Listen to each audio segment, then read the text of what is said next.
Kozhikode CH മേൽപ്പാലത്തിന്റെ അറ്റകുറ്റപ്പണികൾക്കായി കടകൾ ഒഴിഞ്ഞുകൊടുത്ത കച്ചവടക്കാർ ദുരിതത്തിലാണ്. 6 മാസം കൊണ്ട് പണി പൂർത്തിയായി പുനരധിവസിപ്പിക്കുമെന്നായിരുന്നു വാഗ്ദാനം. എന്നാൽ 1.5 വർഷമായിട്ടും പെരുവഴിയിലാണ് 62 കച്ചവടക്കാർ.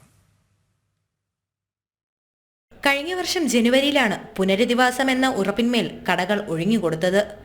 6 മാസം കൊണ്ട് പാലത്തിന്റെ അറ്റകുറ്റപ്പണി പൂർത്തിയാകുമെന്നാണ് നഗരസഭയും PWD അധികൃതരും നൽകിയ ഉറപ്പ്. കഴിഞ്ഞ ഒക്ടോബറിൽ പണി പൂർത്തിയായെങ്കിലും പുനരധിവാസത്തിനുള്ള ഒരു നടപടിയും ഇതുവരെ സ്വീകരിച്ചിട്ടില്ല. 6 മാസം കഴിഞ്ഞ് പാലത്തിൻ്റെ അറ്റകുറ്റപ്പണികൾ പൂർത്തിയാക്കിയ ശേഷം തിരികെ നൽകാമെന്ന ഒരു തീരുമാനത്തിൻ്റെ അടിസ്ഥാനത്തിലാണ് അന്ന് റൂമുകൾ ഒഴിവായി കൊടുത്തത്. പാലത്തിൻ്റെ കംപ്ലീറ്റ് പണികൾ തീർത്തു 2023 ഡിസംബറിൽ കരാറുകാരൻ പൊതുമരാമത്ത് വകുപ്പിന് തിരികെ നൽകുകയും ചെയ്തു.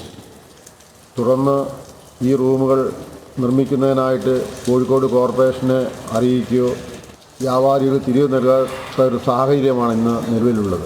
പാലത്തിന് താഴെ ചെറിയ കച്ചവടം നടത്തി ജീവിതം തള്ളി നീക്കിയവരെയാണ് അധികൃതർ കൈയൊഴിഞ്ഞിരിക്കുന്നത്. കടകൾ നിന്നിടം പാർക്കിംഗ് ഏരിയയാണിപ്പോൾ.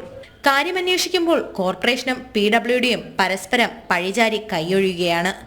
നവകേരള സദസ്സിലടക്കം നിവേദനം നൽകിയിട്ടും ഒരു നടപടിയും ഉണ്ടായിട്ടില്ല. ഇനി എന്ത് ചെയ്യണമെന്നറിയാതെ വിഷമിച്ചിരിക്കുകയാണ് അധികൃതരുടെ വാക്ക് വിശ്വസിച്ച ഈ കച്ചവടക്കാർ. ജനം, കോഴിക്കോട്.